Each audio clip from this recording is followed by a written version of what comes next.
a bit about me. As mentioned, I've worked on different games throughout my career. I started at Masthead Studios, worked on an MMORPG, then worked on a twin-stick shooter. This is important because it's part of my experience on startups. That didn't pan out that well. We learned a lesson the hard way. Friends joke, a person should go bankrupt at least once in their life, preferably early. I checked that box, so let's move on. And then I worked on a MOBA. It was a popular genre at the time. And since then, I've been part of Creative Assembly, working on the Total War series for various titles. And we have a new project coming up, which I cannot talk about today, but stay tuned. It's going to be awesome because I'm doing it. But yeah. The rest of the team is super hyped about it. I'm so sad I cannot say any more about it. If you recognize any of those titles or you're interested, catch up with me after the meeting. We can always reminisce on the past with you. So, as you're well aware, there are many different games out there. Some of them are different artistically, thematically, gameplay-wise. They offer different mechanics. They play on different platforms. They have different input methods. But there's just a large variety, more than ever before. It's important, we'll get to it, but just to keep in mind. These different games are made by different developers. This is from the game jam. I hope you recognize yourself psyched. Hopefully, congratulations to the winner. Some of them are here today with us.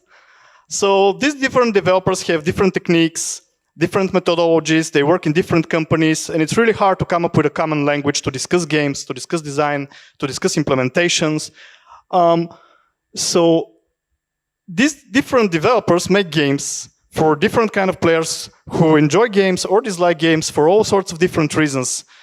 These players are just different. The industry has always been trying to identify who our players are, how to make them, satisfied, what are fun games, how are our games different, what would players say about our games?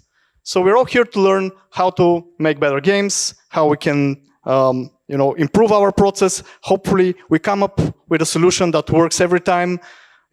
So there's always this question of, can we come up with a common vocabulary? Can we start having a unified procedure for making great games, the way it is in other industries?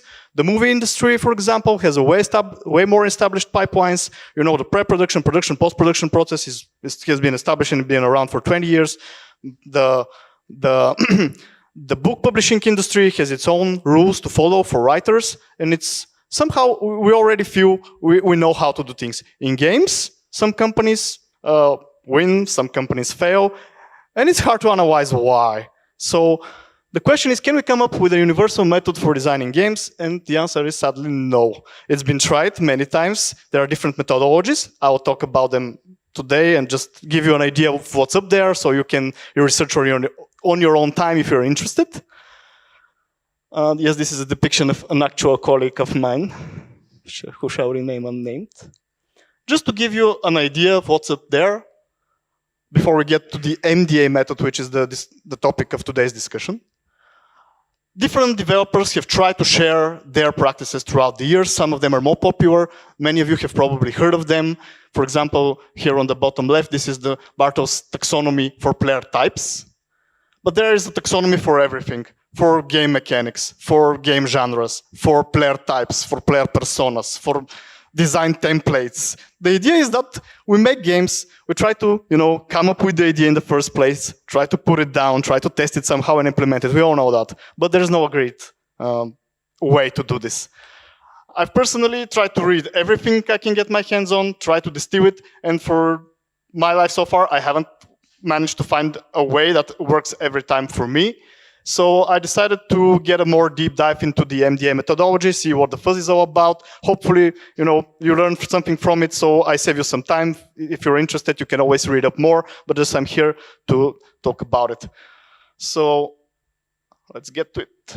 MDA stands for Mechanics, Dynamics, Aesthetics. It's just one way to talk and think about games. It's just a perspective of how to break down things. Sorry. So technically, it's a formal approach to game design and game research. game design, how do we plan the games, how do we conceive the game, and game research is about how we talk about games, how we analyze them. It borders on academics, which I'm not going to delve too much into today. Whoever is interested can read those things on their own. It has not been created by Creative Assembly. It has not been created by me. It's something that is out there, that has been around.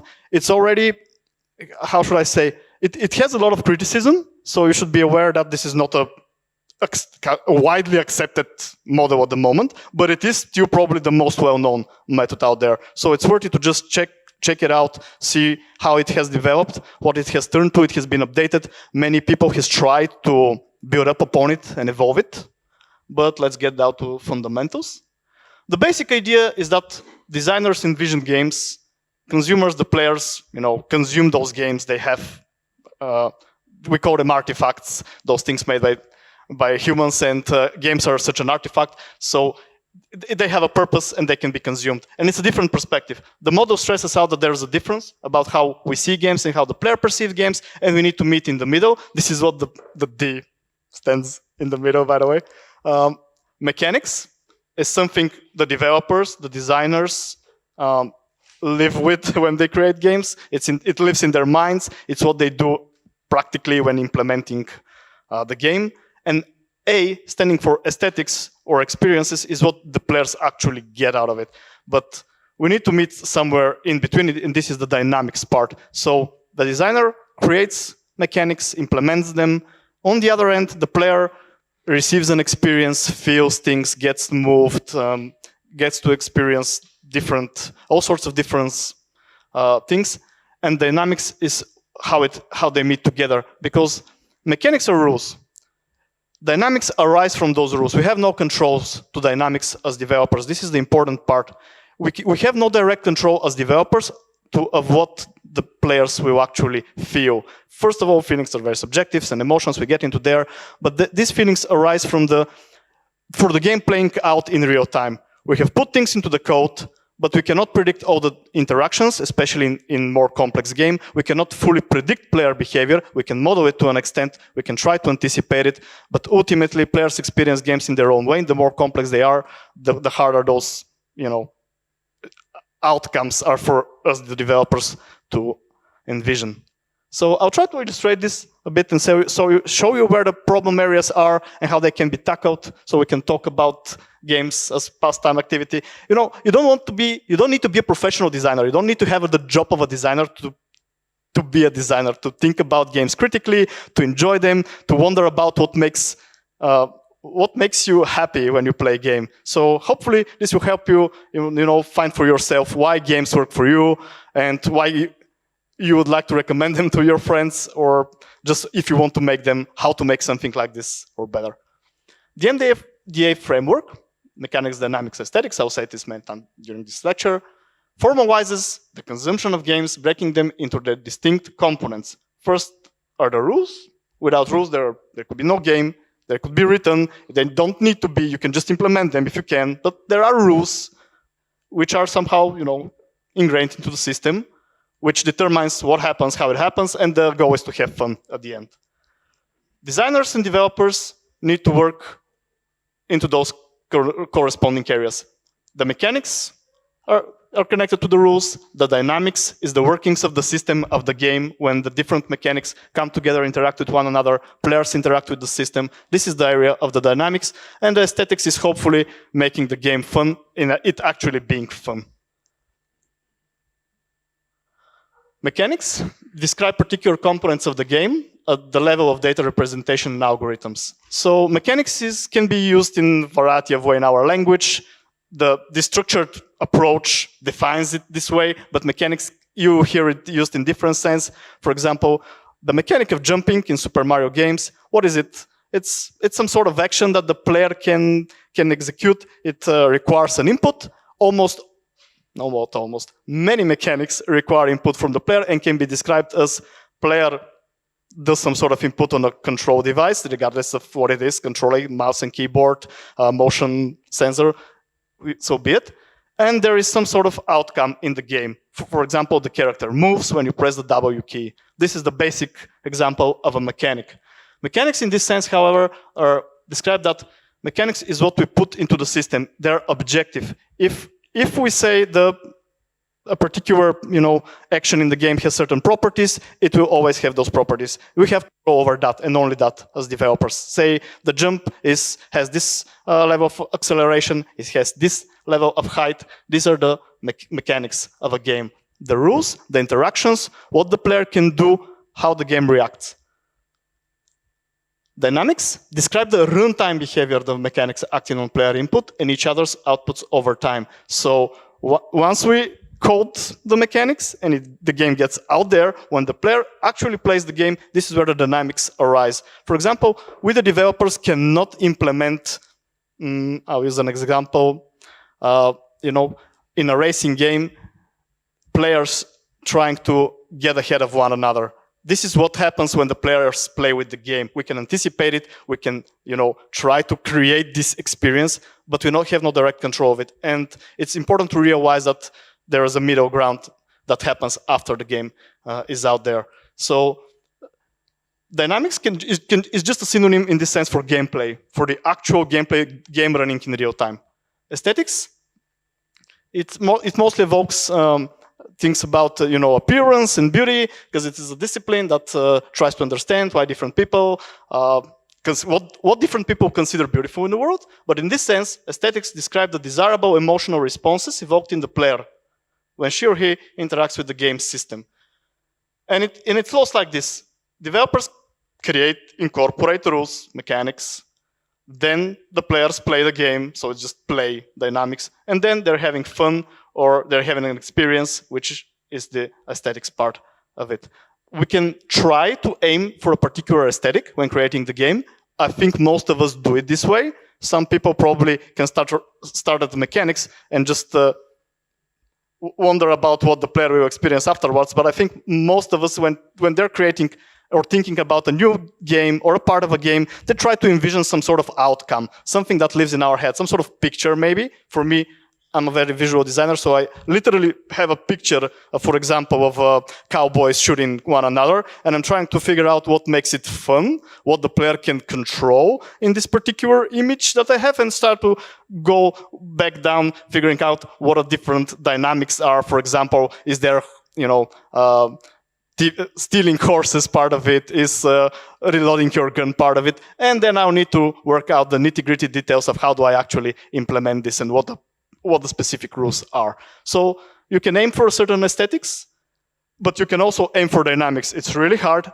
I don't think it's a widely adopted approach to try to envision the dynamics themselves and describe them, but you could if you really want to. Because I'll get to it and it will become more clear in a second. Here's an example. What happened to this layout? I don't know. Okay, here's a mechanic dynamic aesthetic relation in practice. In Total War, we have mechanics, just single bits of actions or events that you can describe when you play the game. Like you can recruit units, you can move your armies around, you can fight battles, you can capture settlements. This is pretty much the core gameplay of all Total War games. These are the fundamental mechanics. Without it, there is no game there is no Total War. So we as designers define those things that you can see listed there, which leads to the dynamic of territorial conquest. We cannot say for certain that this will happen. This is what players playing with the game will happen when they play with our mechanics. Territorial conquest, your faction trying to take pieces of the world for their own faction. This is something we'd like to happen. It lives in our heads, but we have no control over it. If the player doesn't want to do it and just stays and passes the time, it will not happen. This is why it's emergent, and it's important to understand that different players will interact with it differently, and we need to account for that. We can aim for it, but we have no control over it. The dynamics emerge from the mechanics, from the rules of the game.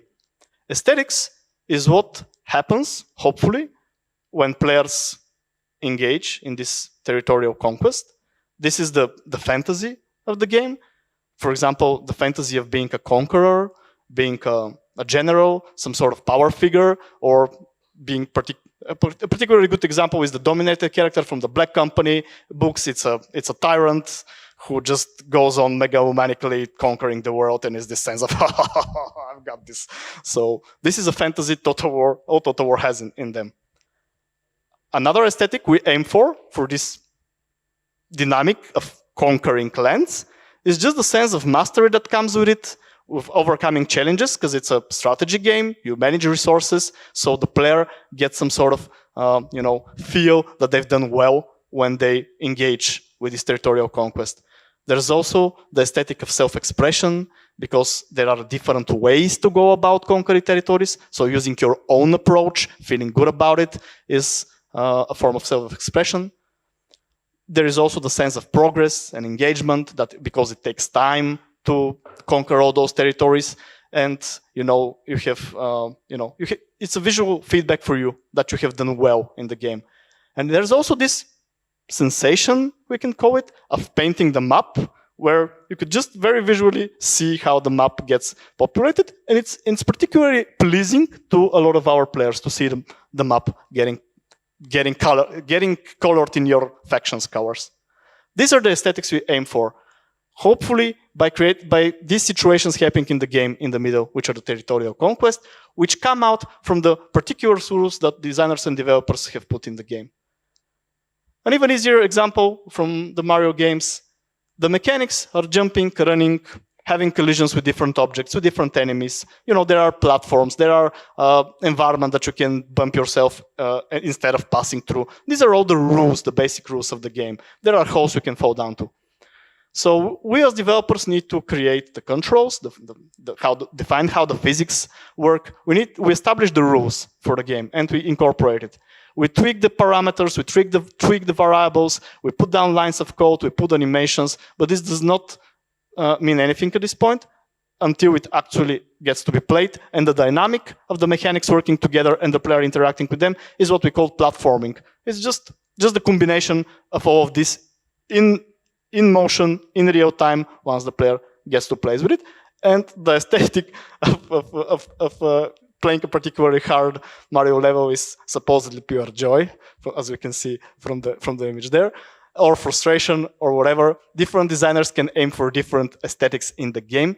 It's not a problem if you want to create a hard game, if you want to incorporate despair into your game. They don't need to be all what we consider light fun, but hopefully it's a conscious choice. It could be argued that games like Dark Souls are trying to do something different. They came out in a time where games were trying to become easier and easier, and frustration as part of a learning mechanism can be very powerful in your games. The idea here is that you better be intentional about your aesthetics in the game and don't leave it to chance. For example, if you don't want players to be frustrated, don't make it frustrating, is what I'm trying to say, but anticipate that it can happen. We'll get about describing aesthetics in more detail now, because this approach, MDA approach, suggests a certain finite amount of aesthetics that we can aim for. Again, this has been criticized, expanded in many ways, but it's a good foundation. It just shows what kind of problems, what kind of aesthetics we can aim for, and you can come down with other lists and expand this as I will show afterwards. The aesthetic of sensation. What do we want the player to feel in the game? It's sort of it has to do with the senses of the player. It could be tactile senses. For example, you would like your player to experience some sort of control or motions with their hands or their entire body once we start having these suits that I'm dreaming about, but we still don't have. So sensation, if you want to offer new sensations to your players, it's either in a matter of controls, a matter of how they experience the visuals. What is your visual styles? If your visual style is particularly unique, you can aim for a particular sensation experience. For example, this recently released game Scorn has a very, very particular art style. There are very few games like this, inspired by, of course, Giger, inspired by Bezinski. It's dark, it's repulsive, but it's unique. If you want your players to feel something unique visually, do it. It could be sound stimuli, it could be, again, tactile stimuli, but you can aim for a particular sensation for your players to have. Another sort of aesthetics is the fantasy. Game as make-believe. You can create a game that stresses on the player feeling like what's happening there is real and them role playing, and it deals with immersion. If we want, we can make games that immerse the players more into their games. I'll get to it in a bit because immersion can be used in a variety of different ways. Narrative, game as a drama. The fun part of the game could be you just not knowing what will happen next and you wanting to find out. That's it. This could be the aesthetic of your game. It could be a narrative aesthetics. It doesn't need to be any one of those. It could be a mixture of those. All games that you probably think of at the moment combine most of those aesthetics. Challenge, game as an obstacle course, games which are hard to learn, hard to master, provide, or ideally easy to learn, hard to master, would be the perfect example of challenge games. Fighting games come to mind, and other competitive games. Fellowship, you can try to create a social experience for the players. Creating social games is actually pretty hard. It's usually multiplayer games because other players are the best source of social interactions. It could be done with strictly single-player games if the characters there are particularly well developed. Dating sim games, there are some bartending and some other games out there which deal well with this. The trick part about trying to create a social game is that for social elements to work, you would like players to work together, cooperative games maybe, but if they need to rely too much on one another to do well in the games, it can really fall apart very quickly. For example, in an MMORPG, if you don't have if players need to accomplish complex interactions between one another and they don't even know each other at the time and they do not trust their partners, it will not work out. This is something to keep in mind. Discovery, games that rely on uncharted territory, being the first one, being the first to see something for yourself, even finding out different things. Open world games are usually discovery, satisfying games. Expression, self-expression, self-discovery. Sandbox games like Minecraft is probably one of the best examples, and sandbox games in general like the Roblox, Garry's Mod, and so on. Submission is an interesting thing. Games being fun simply by virtue of being pastime or pastime. If you want your game to be engaging, you probably want to design some sort of game as a service game, some sort of grindy game, some sort of progression-based game. Some players say they like it. Some players say this, waste their time. It's up to you to decide if your game wants to be this way or not. There is no wrong or right aesthetic for your game. It can be ugly, it can be anything, but you can aim for it, for a particular, experience for the players. And there are many other ways to describe experiences in games. This is, this is the MDA suggestions for this particular list. But it can be expanded. It has been done by other developers trying to figure out. For example, some developers try to list different types of players who enjoy different activities. Treasure hunter, we can associate it with exploration. Thrill seeker, we can associate it with action and sensation. Thinker, we can associate with self-expression or with challenges depending on how hard a thing that needs to be solved. This is one way to look at how players are having fun in our games. This is a different approach. One I often mention in my lectures is the gamer motivation model by Quantic Foundry. It's a bit more thorough than what you just saw. It divides the types of fun in a game into 6 broad categories with 2 subcategories. If you're interested, see what players consider fun, what is something that is well known in the industry. These are different things you can strive for in your games. Social aspect, mastery aspect, achievement. This is just looking at that list I showed you earlier from a different perspective, slightly different taxonomy categorization. Just be aware that it's out there. And there's a similar thing for board games now, apparently. I wasn't aware. If you're interested in not video games, but board games, there's also this breakdown of what players consider fun in board games. A bit about immersion. If you strive for immersion in your game and you wonder what that is, because it's not a very productive term because it's too broad. There is a good popular breakdown into 4 different types of immersion. I'll not get to it now because we won't have the time. Just be aware if you're interested in immersion specifically for your games, for experiences, if that term rings a bell in your head and you want more of it, There's resources out there. Just search for 4 categories for meaningful discussion of immersion in video games. It's out there. It's a very good read. You can, especially when it comes to VR games. This is a different way to look to fun in games. Just trying to evoke a particular emotion and instinct in your players. It's called 6-11 framework. It derives from research in the psychology area, and you can try. And it's described how to achieve those things in the game. So if you're interested in evoking a particular emotion, look it up. Here is an example of how aesthetics work. Say I want to picture a character fighting a dragon in my game. This is just the basic concept. I can realize it in many different ways based on what sort of aesthetics I'm aiming for. Maybe it's a sensation aesthetics. I'd like to stress out on the way a dragon is controlled. So I'd like to make some sort of a simulator trying to feel what it is like to pilot a dragon, basically. Maybe it's a fantasy game like Skyrim. What is it being a character who gets to eventually see a dragon in their journey and it's being part of their world. It could be part of a narrative experience. What happens to the dragon? There's a story there. This is from the Telltale games on Game of Thrones. Or it could be a challenge sort of game based on mastery. So there's a fighting game with dragons apparently as well. So this is a way about taking your game concept and really try to figure out what do you want the player to feel about this. What is it that makes it fun for you and that you want to share with your players about fighting dragons? Maybe you want to be the dragon. Maybe you want to be the warrior. You can think about it this way, proposed by the MDA model. Mechanics. Just to keep in mind that in board games, mechanics are put into paper and the player is the interpreter, because they need to move all the objects themselves. In video games, we need to actually code those things. And a mechanic broken down looks like this.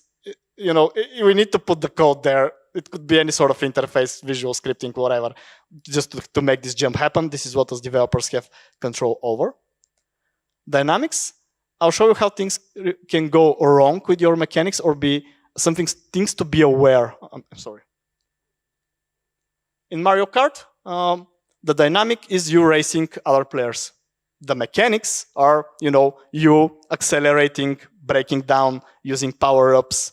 And this is just really easy to see what a dynamic is. Just this shared space, this interaction between the different mechanics of driving a car when combined with different players in the way they play the game leads to this dynamics of players racing one another in the game. Spawn camping is an interesting example of a dynamic. It was not something we designers put into the game, but it happens. We can anticipate it. We can ignore it at our own peril. Spawn camping, for those of you who don't know, is like in a shooter game. One team spawns, the other team kills them and stays close so they can kill them right away when they spawn again before they have a chance to react. It's in many ways unintentional. In other ways, it could be a legit strategy that could be part of your game.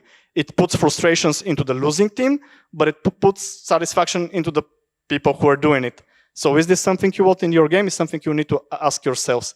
What is this the aesthetic you're looking for? Frustration for some players, maybe new players, maybe spawn camping is only part of your game a bit later into the games, once players have learned to play the game at least. This is something for you to think about. This is another interesting dynamic. This is corner peeking in Destiny. It was not, I'm pretty sure it was not designed this way, but this is how the mechanics ended up being used. When you get a melee weapon in this game, which is normally a shooter, you get into a third-person perspective, which allows you actually a better view of what's going on there. Those blips out there are sniper rifles, by the way. So by using this mechanic of just switching to your third person and sword, you can safely see if there are snipers out there. And this is not a particular dynamic I think the developers wanted to have in the game, but it's how it ended up being using. So be aware that there is this disconnect between mechanics and the dynamic of mechanics being used by the players in different contexts. Bluffing is another good example of a dynamic. The poker game doesn't have a mechanic for bluffing. It has a mechanic for, shuffling cards, drawing cards, announcing and stuff. But the way it works is that you could bluff with it. It's not something that it's in the game, in the rules, but it's part of the game when players get to interact with it. And whether this is something good or not, again, for the developers to try and figure out. Tuning, getting to the end of it. A good example of how to think about aesthetics, dynamics, and mechanics is that it allows us to focus on each particular part and try to improve it. For example, the way Monopoly, the board game, works is that the rich get richer, the poor get poorer. This is by nature how the game rules work. It's part of its loop. We could, looking through the lenses of the MDA approach, try to, and we can say, this is frustrating for the players who are losing. Let's try to fix that. We analyze it, we see how it works in motion, the game, and we try to make it better according to our own understanding of what the game should be better. We can go down to the mechanics level, go back to the mechanics level, go back to the rules of the game and make changes. Maybe you incorporate some sort of catching up mechanic where it's not so, snowbally. When you start losing harder. You could make changes to the mechanics that you change and alter the experience of playing the game. But would that actually be a better aesthetic for the game? It's arguable, because is Monopoly really trying to be an exercise in skill, or is more a lesson of how capitalism works? So you may want to use your games in such weird ways where it's not, a given whether you want your games to be balanced, to be competitive, to be fair, to be... You decide what it is fun, is what I'm trying to say with aesthetics. There's no hard or wrong answer. And be aware that these particular aesthetics you're aiming for will arise from the dynamics, which in turn arise from the mechanics. You need to work with the mechanics that will hopefully create a dynamic that will hopefully result in the experience you want at the end. And these are all questions that you can ask yourself and analyze in each stage. And that's it. Thank you very much for listening. This is the MDA approach. If you're interested, learn more about it online. After me, I'll pass the baton to Alex, or Q&A. Oh, great. Any questions? Any questions? It's a bit broader subject, so I'm aware, and it's hard to just break it down into the technical parts, but if you're interested in game design, feel free to ask me anything about game design.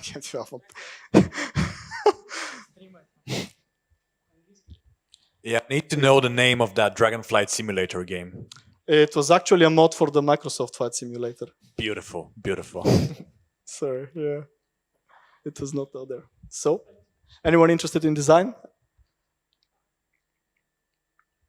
I have a question. Do you use this approach, and how does it translate to more structure? Because you're talking mostly about the philosophical way it works, but how does it work in,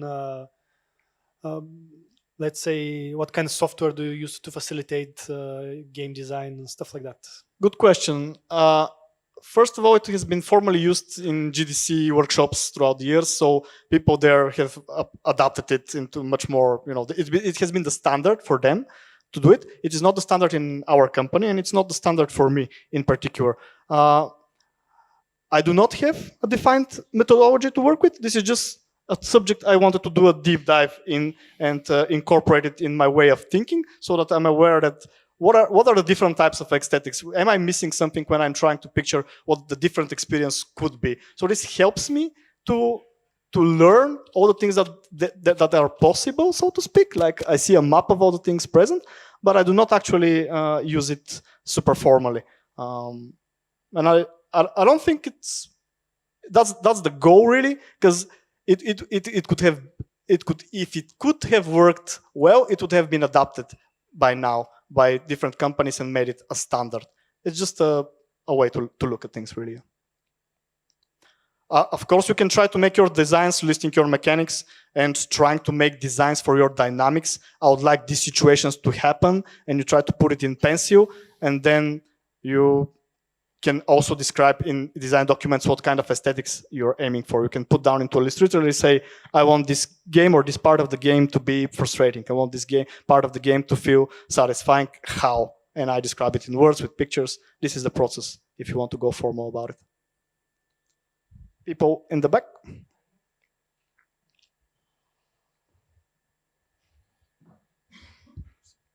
So in your presentation, you had the word fun in a box, but it was in quotation marks. So I wanted to ask if you would like to elaborate on why that is. Yeah, because fun is absolutely not a usable term in game development.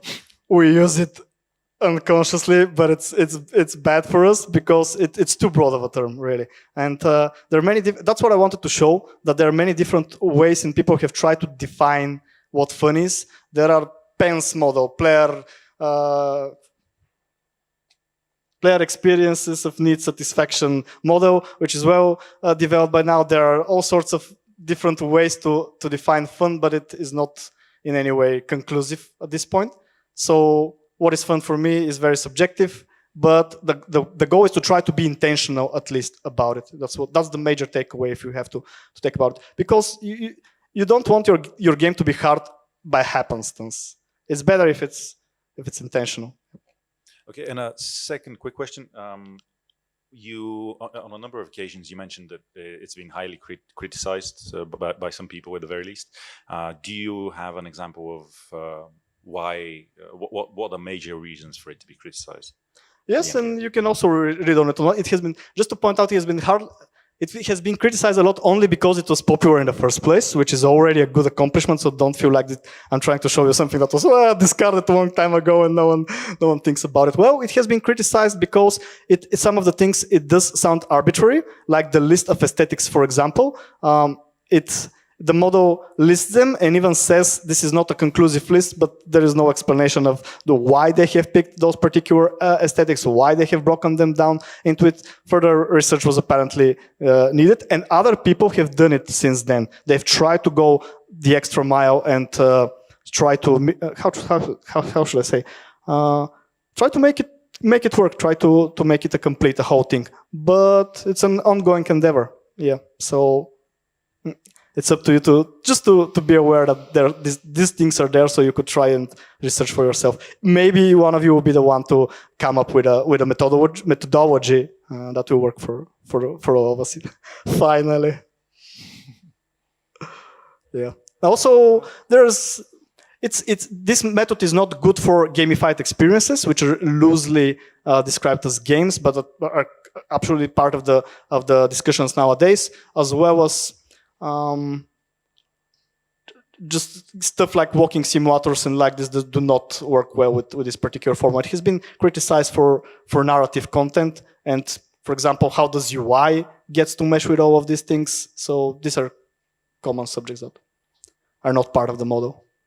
I have a question. So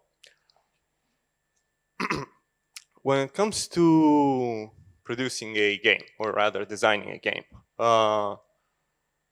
one of the biggest challenges, would you say, that might seem to take your inspiration for the ideas within the design, within the writing perspective? How would you balance them out if you were put in a situation where you wanted to make let's say, a narrative game, but when you want to design some more interactive elements for the player?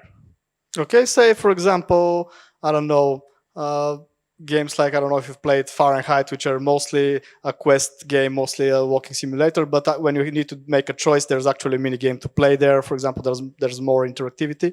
And you ask me about how I would balance the needs of the narrative and the plot moving forward against... Yes. The question is, how would you balance out from both how would you translate a writing from writing to design? Well, again, it better be your intention to have one of those, there would be adults. There are ways to reconcile them. Many have tried. You could look into other games to try and find a working solution for you and figure out who needs to win. Every time you would like to have a few things in your game, you need to make this choice. It's a hard choice, but you need to make it. Otherwise, it would be made for you. If you don't pick one over the other, one will just end up overwhelming the other. You can measure it in many different ways in terms of how much time the player spends with one activity versus the other, how intense it is, whether you would like to have small bursts of interactivity, spaced out with a lot of narrative expositions, or the other way around. But there's no right choice. If there was, we would have solved game development by now. But the balancing is a bit overused term. You need to be aware that you first need to have an intent that you can measure whether your system is balanced towards. If you don't have an intent, you cannot say if something is balanced. Balance on its own doesn't mean anything. 0 equals 0 is perfectly balanced, but is no fun. So you need to say in your game what needs to happen, and balancing out is to measure if it does happen the way you envision it. Okay, thank you very much. Thank you. Any other questions from the public here or maybe online? Last questions. Yeah, sure. Coach. Hi. Hi. If you want to bring new players in your game that they never played that kind of game before, if they, for example, never play strategy game, and you want to show them that the strategy game are fun and maybe they will be fans of them, how you make them to play this kind of game that they don't want to play till now? I guess what you are implying here is that strategy games naturally are more complex game and it's harder to get into. Yep. And how to make a new player excited about strategy games. It's interesting subject. We have UX designers for this. We try to devise all sorts of tutorials. We try to distill what really the fun part of a strategy game is and really get to the core of it. That's the way it should be. You strip it down to the most basic parts of what makes a strategy fun for you. Is it, I don't know, some sort of mechanic where you manage resources? There are examples, good examples of light strategy games. For example, Plants vs. Zombies is a very good distillation of the otherwise more complex genre of tower defense games, and you can just try to strip it down to the very basics. And from that point onward, it's a matter of not overwhelming the player all at once. Supposedly, it's a good thing that they get new things from the experience, that they get a new sensation. If they haven't played a strategy game, it will be an aesthetic of sensation game as a sense. They haven't experienced those kind of decisions. They haven't experienced this sort of mechanics before. And this is what you want them. It's okay that there are new things. You just don't need to overwhelm them at the start. Thank you. Was that the last question? Yes. Yeah. Alex, take it away. maybe you answer some of that questions afterwards about how to make strategy games more accessible. Speaking of the UX designers you used to have to tackle the problem with tutorials and everything, we actually got one of those designers. This is actually by coincidence. It's not planned at all. Our next speaker. Thank you so much.